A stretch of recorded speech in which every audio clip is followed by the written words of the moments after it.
About time. All right, it's 2017, people. Start using those satellites. Yeah, that would be a good thing.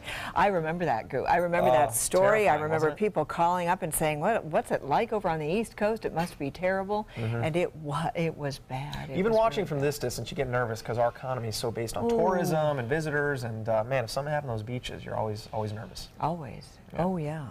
Well, today we just had rain, and that's not good for beaching and boating, I can tell you. And it was just a soggy, soggy mess. Starting early this morning, we started to see the rains coming on through, and then it was just an all-day slog. So that's what we experienced. Plenty of cloud cover out there.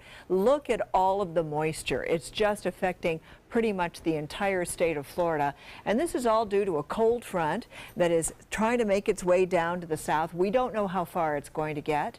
And now we've got a low pressure area. It's an area of disturbed weather out here in the Gulf of Mexico. It's not a tropical system at this point. We'll show you some satellite pictures so you'll be able to see where that low is. But it also is helping to bring in all of this additional moisture across the state. And so that's what we're seeing. And then also notice this drier air. And this drier air is going to start to filter on in behind the cold front. We just don't know how far south that frontal system is going to go so far. So that's what's going on as far as what's happening as far as all this tropics. And what we're seeing out here is we're going to start to see a little bit more of this development out here. You can start to see that swirl. Do you see it right there? I'll show it to you again on this loop. Right there.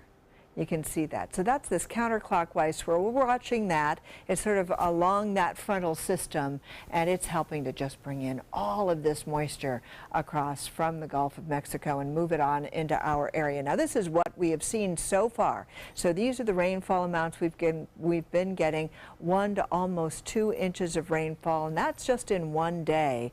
And we're going to continue to see the rain falling through the overnight hours as well. Right now, we're getting those showers east of I-75. They're starting to affect Arcadia at this point.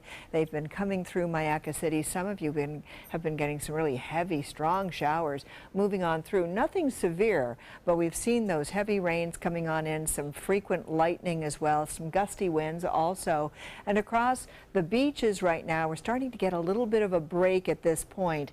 But let me tell you, it's not over yet. We've got plenty of moisture to come. As a matter of fact, we could see rainfall amounts over the next couple of days. This is going to be cumulative totals. We could see as much as 7-9 inches of rainfall over the next couple of days, with continuous rain starting in the morning, continuing through the day, ending on up into the evening hours. So that's what's likely to happen. Again, here's that low area, and this low pressure system is going to try to make its way onto the state of Florida. At this point, it doesn't look as though it's going to develop any tropical characteristics, but it is definitely something to watch. But you can see it's just going to be sitting out here in the Gulf of Mexico for a while before it moves on shore, and as it does so, it's just going to continue to bring us all that rainfall over the next couple of days. So be prepared. We are going to see rain over the next 3 to 4 days in a row, and we're going to see the kinds of rain that we saw today. And temperatures are going to reflect what we saw today. Highs in the upper 80s. We've got a 100% chance of rain beginning tomorrow, and then we see those rain chances slip just a little bit as the work week wears on.